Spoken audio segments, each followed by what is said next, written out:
Son imaxes do ataque ao xacemento de gas máis grande do mundo compartido entre Irán e Qatar. Irán ameaza tras este ataque con desencadear unha guerra económica a gran escala. A tensión xa se nota nos mercados.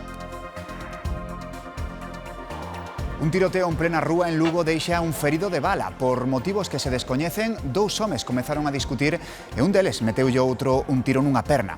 O incidente provocou unha lea entre membros de dous clans familiares. Tras 40 anos sen pasos, a comarca dos Ancares está a recuperar as procesións da Semana Santa. Unha confraría formada por membros dos distintos concellos pretende recuperar unha tradición perdida. A chegada dun novo párroco á Becerrea foi clave. Comezamos, boas noites, nova xornada de complicacións nos trens. Un problema na estación de Atocha volveu provocar importantes atrasos nas conexións de alta velocidade desde primeira hora da mañá. Os efectos tamén se notaron en Galicia. Como está a situación nestes momentos, Demetrio? Agora mesmo normalidade nesta estación de tren Daniel Castelao de Santiago de Compostela, normalidade nos trens na entrada e nas saídas desta tarde nesta estación. Os atrasos que facías referencia producíanse especialmente ao longo desta mañá. Falamos dos trens de alta velocidade que tiñan como destino ou orixen en Madrid. Todo se debeu a un fallo no control de tráfico da estación de Atocha que obrigou os trens nese momento que estaban en circulación ao SAVE a reducir a velocidade e en algúns casos tiveron que realizar paradas intermitentes, paradas que chegaron incluso a superar unha hora de duración. Eso foi provocando atrasos en diferentes convois en diferentes puntos de España. Aquí vinos afectados dous trens en Galicia tamén de alta velocidade con destino e orixen en Madrid, pero a situación foi normalizando a medida que foron pasando as horas. O aeroporto do Porto é o principal competidor dos galegos e o de máis volume da Eurorrexión. O ano pasado tivo 17 millóns de pasaxeiros e pretende chegar a 30 millóns. Acaba de investir 80 millóns de euros na súa infraestructura e vai abrir 14 novas portas de embarque para se preparar para o futuro. En Galicia, mentres, os investimentos previstos polo goberno español nos 3 aeroportos non se concretarán, Patricia, ata 2027.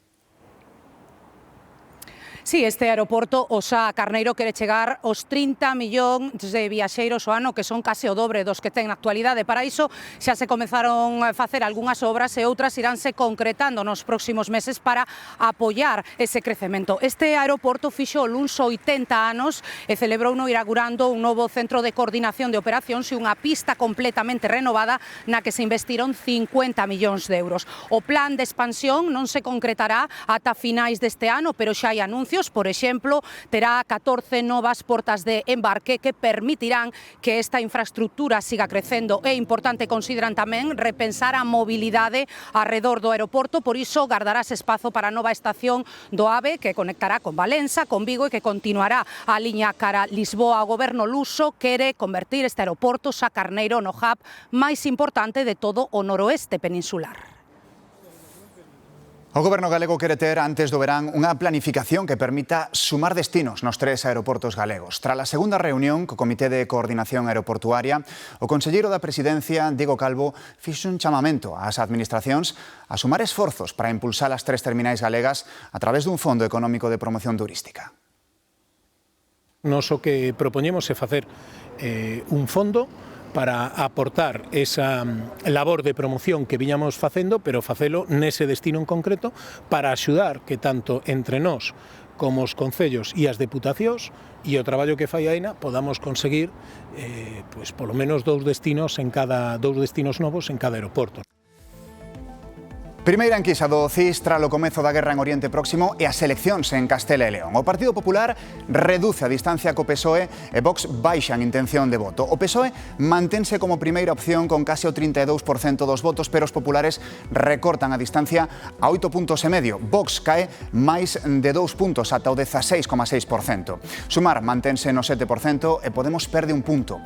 O CIS outorgalle ao BNG unha suba de 9 décimas ata o 1,7% dos votos. O Congreso vota abaixo a rebaixa da taxa do alcohol. Os votos en contra de PP, Vox e Esquerra tombaron a proposta do Goberno que pretendía reducir á metade a taxa máxima de alcohol ao volante. O Partido Popular criticou que a reforma non incorporase a realización de máis controis aleatorios nas estradas ou a necesidade de campañas educativas que reforcen a idea de incompatibilidade do alcohol ca condución. A taxa máxima segue nos 0,5 gramos por litro de sangre. O resultado desta votación é un adianto do que pode suceder cas medidas que presentará o venres o Goberno para paliar os efectos da guerra. Socios de investidura e oposición lembranlle a Sánchez a fragilidade da súa situación parlamentar. Primeiro cara a cara tras as eleccións en Castela e León. Señor Sánchez, usted es un perdedor. Le están fallando los superpoderes. Sánchez preferiu centrarse no paquete de medidas anticrise que presentará este venres. ¿Qué van a hacer ustedes? ¿Sí a la guerra, como están sosteniendo durante estos 18 días, y no a las ayudas? Feijóo respóndelle cunha advertencia. No se le ocurra traer las medidas en un decreto ómnibus. E o mesmo opinan o PNV e Junts. No se la juegue esta vez. Si ho fan, els hi sortirà malament. Se o fan, sairalles mal, pero os socialistas teñen en riba o propio socio de Coalición Sumar que reclaman máis medidas de vivenda dentro dese paquete. Vamos a seguir peleando hasta que lo consigamos. E o mesmo piden o resto de socios de esquerdas. El Partido Socialista tiene 48 horas para poder consensuar medidas de vivienda. Si no pueden venir con el mismo decreto, que vengan varios decretos, pero que vengan. No PSOE lembran que esas medidas de vivenda xa estaban no escudo social que decaeu hai só 3 semanas. No vamos a tener un decreto ley para que otros grupos lo rechacen. Nosotros incorporaremos las medidas que cuenten con consenso. E cales son esas medidas, insisten os xornalistas? Estamos ahora mismo gestionando, yo creo que una de las mayores crisis que durante todos los años de mi mandato he tenido que gestionar. Non dá detalles e pide paciencia aos medios. O presidente ucraíno Volodymyr Zelensky está de visita en España. O rei recibiuno esta tarde no Palacio da Zarzuela. Esta é a cuarta visita de Zelensky a España desde a invasión rusa. O presidente ucraíno visitou tamén o Congreso dos Deputados e mantivo un encontro con Pedro Sánchez. O presidente do Goberno anunciou un novo paquete de axuda a Ucraína de 1.000 millóns de euros. Es muy importante esta alianza, esta coproducción que vamos a tener con la industria de la defensa ucraniana, y eso, bueno, pues si demuestra algo es la voluntad que tiene también la sociedad española y el gobierno de España de no olvidar lo que está pasando en Ucrania, de apoyar a Ucrania con todos los medios y sobre todo de construir un futuro común con Ucrania. O Papa León XIV recibirá este venres en audiencia os reis Don Filipe e Dona Leticia. O encontro chega a apenas 3 meses da visita do Sumo Pontífice a España, que terá lugar en xuño. León XIV inaugurará en Barcelona a Torre de Xesús da Sagrada Familia, que converte a Basílica na máis alta do mundo. Tamén se achegará ás Canarias, onde acompañará os inmigrantes que chegan ás illas. Durante a semana que permaneza en España, os fiéis terán ocasión de estar preto do Papa. O Santo Padre celebrará a Eucaristía do Corpus en Madrid e tamén outra misa masiva nas Canarias. Ademais, León XIV será o primeiro Papa que interveña nunha sesión no Congreso dos Deputados. Novo día de conflicto en Oriente Próximo. Israel volveu golpear a cúpula do réxime iraniano e matou o ministro de Intelixencia do país nun ataque aéreo nocturno. Apenas 24 horas despois de acabar co xefe de seguridade, Ali Larajini, que hoxe foi despedido por milleiros de persoas en Ankara. Non é o único revés para Irán. Os Estados Unidos e Israel atacaron o xacemento de gas máis grande do mundo, situado no sur do país. O réxime dos ayatolás afirma que o ataque supón o suicidio político de Trump e de Netanyahu e ameaza con desencadear unha guerra enerxética e económica a grande escala. Como resposta, hai unhas horas bombardearon unha refinería en Qatar. Neste contexto, España vai retirar os preto de 300 militares despregados en Irak, confirmou unha ministra de Defensa, Margarita Robles. Di que a decisión se toma por razóns de seguridade ante a escalada do conflito en Oriente Medio, onde España dixo que se ia manter a marxe. A misión española en Irak comezou en 2014, reforzando a seguridade e colaborando na derrota do Estado Islámico. Décima semana consecutiva de subas dos combustibles, o que sitúa xa o gasóleo no seu prezo máis alto desde xullo de 2022. Está de media en 1,83 euros o litro. Desde que comezou a guerra, encareceu case un 30%, un pouco máis de 2 semanas. Enche o depósito de 55 litros con gasoil antes da guerra custaba alrededor de 77 euros. Agora sae por 100 euros.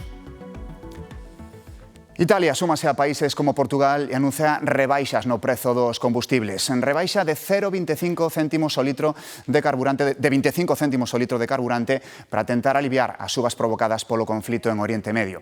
A medida foi aprobada nun Consello de Ministros. De grande rilevanza.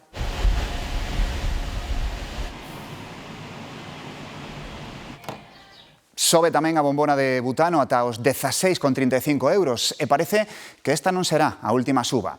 Os distribuidores vaticinan que seguirán carecendo nos próximos meses. E todo porque aínda non se están a aplicar as subas derivadas do conflicto en Irán. Ahora mismo non sería o precio da guerra, sería un precio que vai subindo porque sube, pero o precio do gas, eso, o fuerte, supónse que viría ahora na bombona no próximo bimestre. Os principais afectados son os profesionais do sector da restauración. Nesta época, onde o tempo pide cocido ou callos, o gasto na cociña de butano pode chegar aos 200 euros mensuais, un gasto que únese xa ao que sufren dende fai anos a consecuencia da inflación. Outra carga máis a maiores é que é todo, é o butano, é a luz, é a alimentación en general. Na casa nótase tamén, unha familia de 4 membros pode chegar a gastar 2 botellas ao mes. Non queda outra que aceptar esta suba. A comida hai que facela e as cousas hai que facelas, non? Normal. Cando nos aguantado, pois haberá que meterse nos supermercados e comer. E se te prenden, prenderonte, pero comer hai que comer. A boa nova é que a lei non permite que o prezo suba máis dun 5% cada 2 meses, polo que, como máximo, os efectos da guerra en Irán poden deixar unha subida de 81 céntimos no mes de maio. Máis asuntos deste mércores. Unha muller morreu atropelada en Rodeiro. O suceso produciuse pouco despois das 6 da tarde na estrada que une esta localidade con Antas de Ulla. O 061 desprazou o lugar un helicóptero medicalizado, onde tamén acudiron membros da Garda Civil e de Protección Civil de Rodeiro, pero só puideron confirmar o falecemento da vítima. E un home quedou ferido tras recibir un disparo en Lugo. Ocorreu sobre a 1:30 desta tarde na Rúa Primavera, no barrio de San Roque. Por motivos que se descoñecen, 2 homes comezaron a discutir e un deles meteulle outro un balazo nunha perna. O agresor fuxiu en coche e o ferido foi trasladado ao Hospital Lucus Augusti. Non se teme pola súa vida. O incidente provocou unha lea entre membros das dúas familias. Os delincuentes que reincidan nos seus delitos van ter penas máis severas que a Lei de Multirreincidencia que aprobou hoxe o Senado. A norma tamén vai evitar que entren inmigrantes con antecedentes policiais na regularización aprobada polo Goberno. Agora o texto queda en mans do que se vote no Congreso. Con esta reforma conseguiríase que os furtos de ata 400 euros non queden só nunha multa. Ademais, o que cometa máis de 3 deses delitos considerados menores cumprirá 3 anos de cadea. Porque los multirreincidentes ven como entran por una puerta, salen por la otra sin apenas repercusión penal. Un dos sectores máis afectados pola multirreincidencia de delitos menores é o da hostelería e o comercio, que ven como eses furtos apenas teñen consecuencias para o delincuente. Hai veces que se causan problemas de seguridade onde poden incluso afectar os propios clientes, non? Iso quizás é o escenario máis grave, porque o tema económico podese resolver. O Partido Popular, facendo uso da súa maioría no Senado, introduciu ademais unha emenda para evitar que os migrantes con antecedentes policiais se beneficien da regularización aprobada polo Goberno. A multirreincidencia, din, non pode combaterse eficazmente se o ordenamento permite ás persoas con antecedentes relevantes obter a residencia. A Policía Nacional detivo un home en Marín tras unha presunta agresión a unha moza. O arresto produciuse en plena rúa. Algúns transeúntes tiveron que axudar os axentes ante a forte resistencia que presentaba o home. Aconteceu onte a mediodía no cruzamento entre a avenida de Ourense coa rúa José Trasende en pleno centro de Marín. Desde o meu balcón vin xente, baixei xa en zapatillas e todo. Estaban reducindo, eu pensei que era un accidente, porque había xente, estaban aí reducindo naquela esquina. Os brazos, por favor. E o que gritaba o chaval foi, era espantoso. Segundo testemunhas, o home, un portugués, acababa de bater unha moza coa que discutía. Dous policías nacionais tentaron esposalo. Ayudarla aí, hombre, a agarrarlo. Ante a súa resistencia, precisaron axuda cidadá. O binomio que hubo aí de policías pasou moi mal para engrilletar o rapaz, porque tiña unha forza como un cabalo. A policía como que non tiña forza para sacar as esposas, a xente burlándose. Aínda que el figura no sistema Biogen de seguimento de casos de violencia de xénero, non está claro que se tratase dunha agresión machista. Non son unha parexa, son dous toxicómanos que discuten por temas de toxicómanos. Segundo algúns veciños, a agresor e a agredida vivían como ocupas nesta casa abandonada na zona de Canto de Area, onde levan tempo denunciando episodios de inseguridade. A Fiscalía mantén a petición de prisión permanente revisable para os dous acusados de tirar un contedor un bebé en Mallorca xusto ao acabar de nacer. Cualifica de asasinato o que fixeron a nai e o seu cuñado porque asumiron que o abandonala a meniña ia morrer. A nai da bebé que botaron a un contedor do lixo xusto despois do parto recoñeceu nunha das grabacións oídas este mércores no xuízo que se celebra na Audiencia Provincial de Mallorca que ela non sabía que estaba viva e que facer iso foi o maior erro da súa vida. O seu cuñado está tamén acusado da morte da criatura. Conducía o coche no que o 2 de novembro de 2023 se produciu o parto, cando a muller estaba arredor da semana 27 de xestación. Na súa declaración dixo que se baixou do coche e que o pouco a nai lle dixo «pon iso aí», referíndose ao contedor e que logo marcharon. Canda eles ía tamén a súa muller, irmá da nai, que está acusada da omisión do deber de socorro. Na sesión de hoxe, na que remata a fase de probas do xuízo, a fiscala reafirmouse na súa petición de prisión permanente revisable para os dous principais acusados, porque considera que hai intención de matar, xa que aceptaron que tirando a bebé ao contedor ia morrer, e tiña un hospital a 400 metros. A pequena foi rescatada pola policía local despois da alerta dun veciño. Os informes forenses presentados no xuízo conclúen que o feto naceu con vida, pero cunha expectativa de vida de moi poucos minutos. Agora será o xurado o que terá que dar o seu veredicto. Os bombeiros tiveron que empregarse a fondo esta mañá en Ferrol para apagar o lume do incendio dun piso ocupado.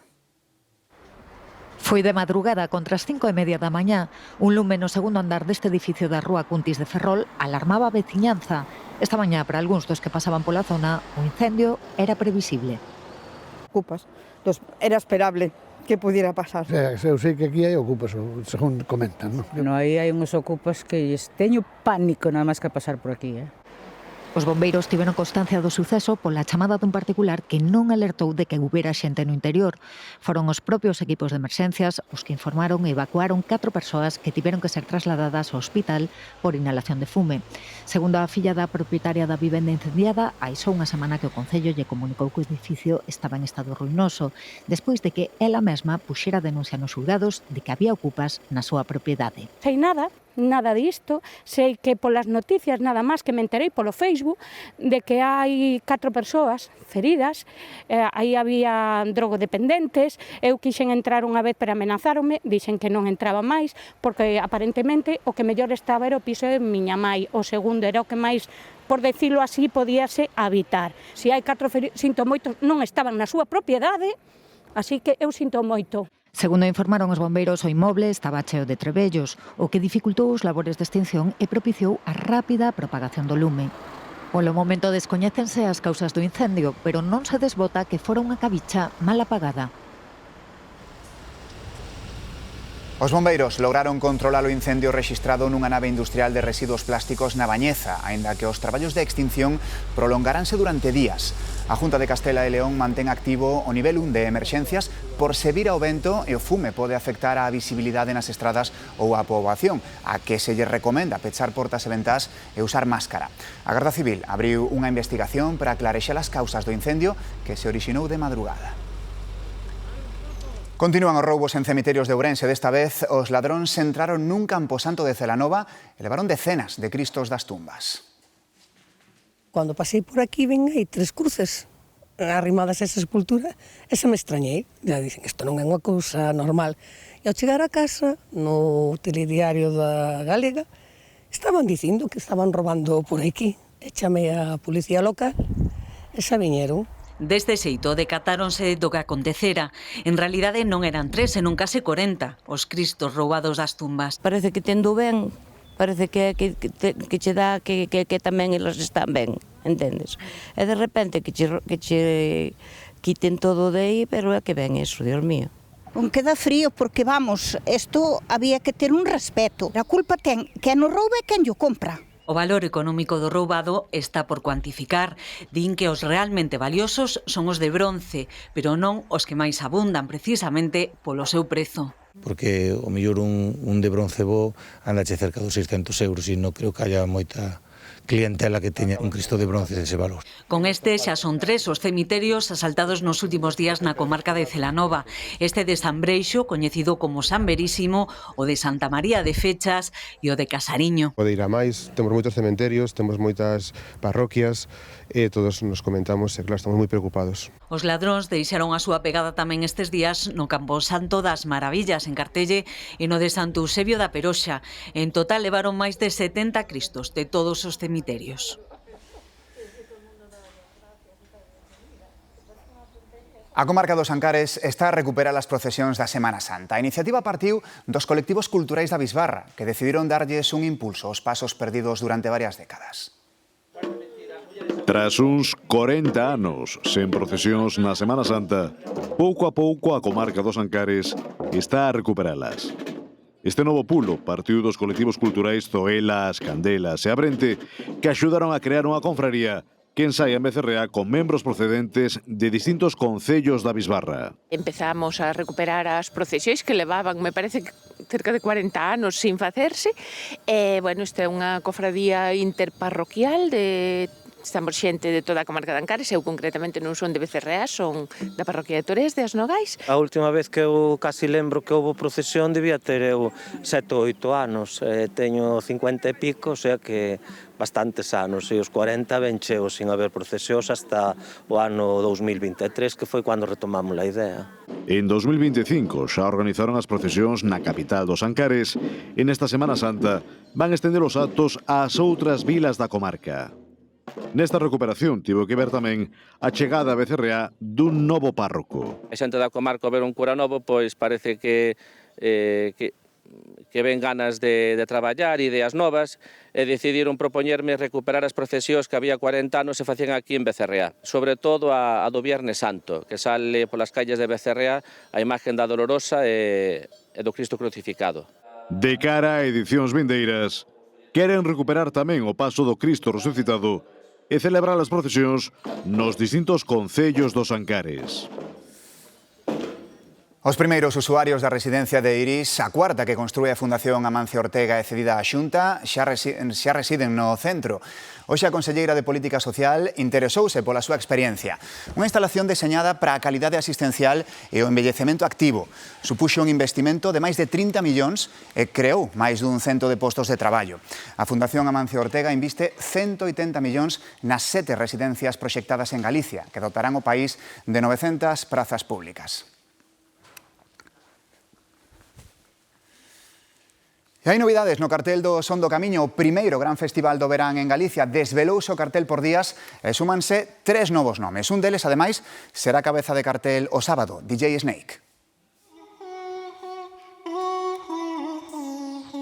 Tú me tienes loco, loco contigo.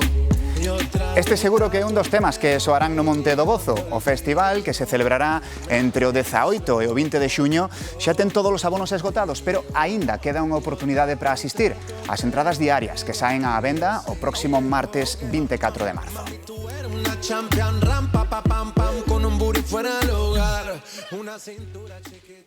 En Ferrol, a Festa das Pepitas abriu no Teatro Jofre cun acto institucional que homenaxeou madrinas, padriños e rondallistas de honor. O tempo, as rondallas tomaron as rúas na véspera de San Xoxé, enchendo a cidade de música e recuperando unha tradición que ten as súas raíces no século XVIII e XIX e que forma parte da identidade ferrola.